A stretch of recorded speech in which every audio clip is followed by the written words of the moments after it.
Nasa bawang kaligtasan, katanungan ng ilan. Pagmasdan ang mundo, magaling sa aking kaibigan. Dumami at nagkagmara mula ang propeta na nililang ng mga tao. At sila'y namumuling na inaasam sa simbahan. Biblia ang hawak-hawak pag-uwi sa kanyang bahay. Tutunggalan naman ng alak, wasak umiiyak akal na kaluluwa. Sa mga taguan, ang taki ng pagpapala. Ang tunay na pag-asa ay nasa iyong kamay. Dahil sa kasalanan si Jesus ay namatay. Sundin ang kanyang utos at ito ay iba mo. Saka di naman nilalakaran siya ang ilaw. Magabay ang kaligtasan. Iyo bang hinahagilang manalay ka natapos utang ito'y iyong mahanap. Si Jesus ang daan, ang buhay at kaligtasan. Si Jesus ang daan, ang ilaw at katotohanan. Tandaan mo ang liwanag, liwanag na magbibigay ng kulay sa iyong buhay.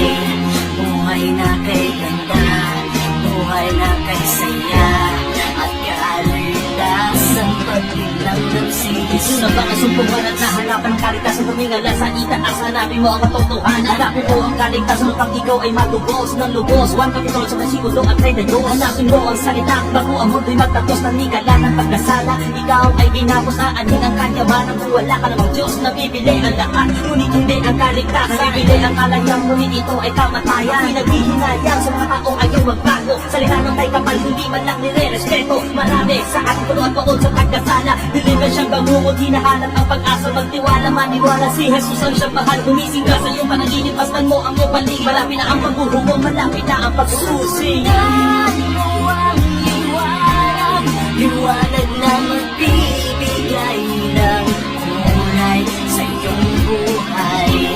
Buhay na kay ganda, buhay na kay saya, at kaligtasan pagtanggap si Pakinig Jesus. sa akin, parang kapatid at kaibigan. Si Jesus ay nagpakabago upang maabot ang kaligtasan. Ikaw at ako ang dahilan kung bakit siya ay minaltrato. Ikaw at ako ang dahilan kung bakit siya ay naipako. Ikaw at ako ang dahilan